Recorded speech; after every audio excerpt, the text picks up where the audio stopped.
Hi everybody, welcome to my anti-grief tutorial here using Laketown. Laketown is the name of the grief revert field that I actually put up around my settlement base here. And you can see that you're going to get notifications once your anti-grief field is set up. So yes, everybody knows that they are coming in to grief your ass. And they have no real excuse any longer. Now, first we're going to pop over to my home. You'll see there that I have a note block and 2 gold blocks. The gold blocks are what provide the grief protection, and that's what we're going to concentrate on. I'm first going to remove them here, and when I remove them, you're going to see that the grief revert field is destroyed. But ow.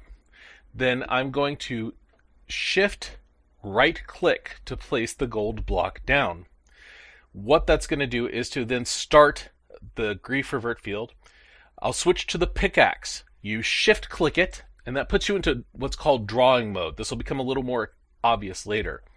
You see the available protection. By placing another gold block next to it while in drawing mode, you can actually increase the available protection size.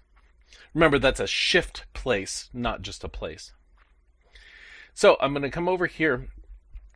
And you see every so often it says leaving my grief revert field. That's the default one that's set up.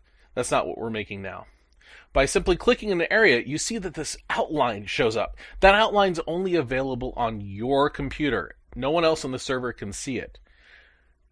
And you just keep clicking to increase the area. Now, so when I go down over this way, now, one thing that you can do to expand, and we'll see this here in a second, you can expand an area by right-clicking into the air. I'm having a little bit of problems where it says that, but you can see where now sometimes you have to try to get over the glass. And by doing the easiest way is just to expand and change the limits of your protection, and that just moves the borders out of the way.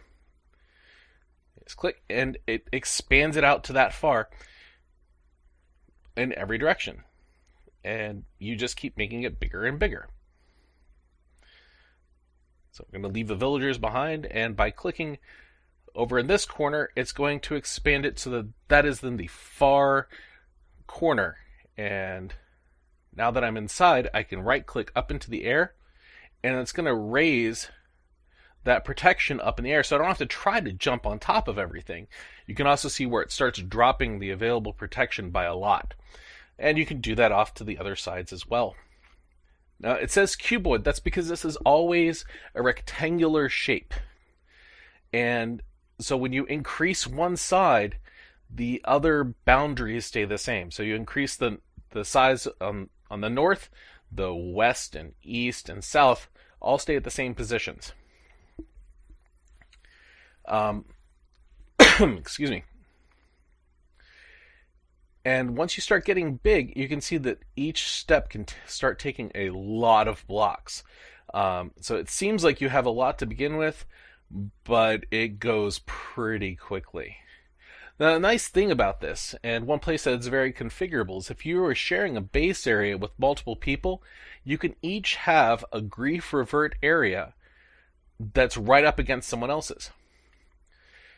And it doesn't have to be that big, it doesn't have to be that small. So you can arrange this however it works out for you. You'll also notice that it doesn't go all the way to the ground there. This is a problem. So then I need to go back. Actually, notice a problem there that I can't place blocks while I'm setting up my grief revert field. It's kind of problematic. Luckily, I was able to reach the ground there, and so then it takes my... you see how it dropped the protection by almost 20,000 blocks there. So it's a pretty large area. So, what exactly does this protect you against? Well, you can set up an auto rollback, which we'll do here once I'm done defining the areas. You can also change the name of it.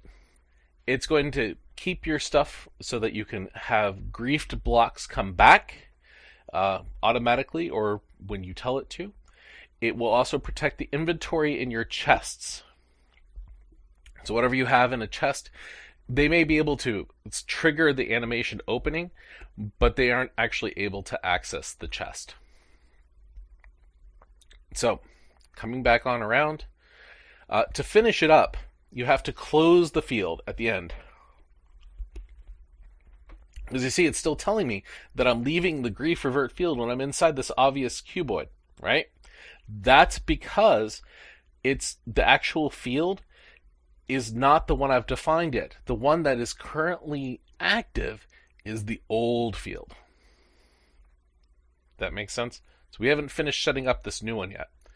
Now, shift click, not right click, but shift click. And now that is my new grief revert field. You also saw where you can enable or disable that. So PS/PS gives you all of those things as to what you can do, some of which you may not be able to do. I like to explicitly allow myself in my own fields. By default, that's true, but by allowing it on purpose, it's nice.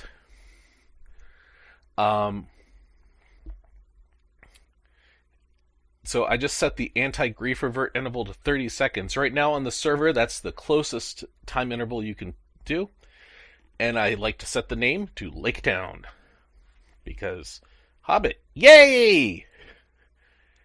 And so that's what we got. We now have this anti-grief field.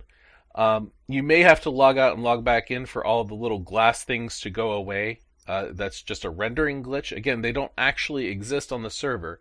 They just exist in your own client. And you can just go ahead and jump on out. As you see Turst asking there, you can add people to the grief field by PS allow. So you can add other people and remove them, whoever the owner is. And so that's it. Have a great day.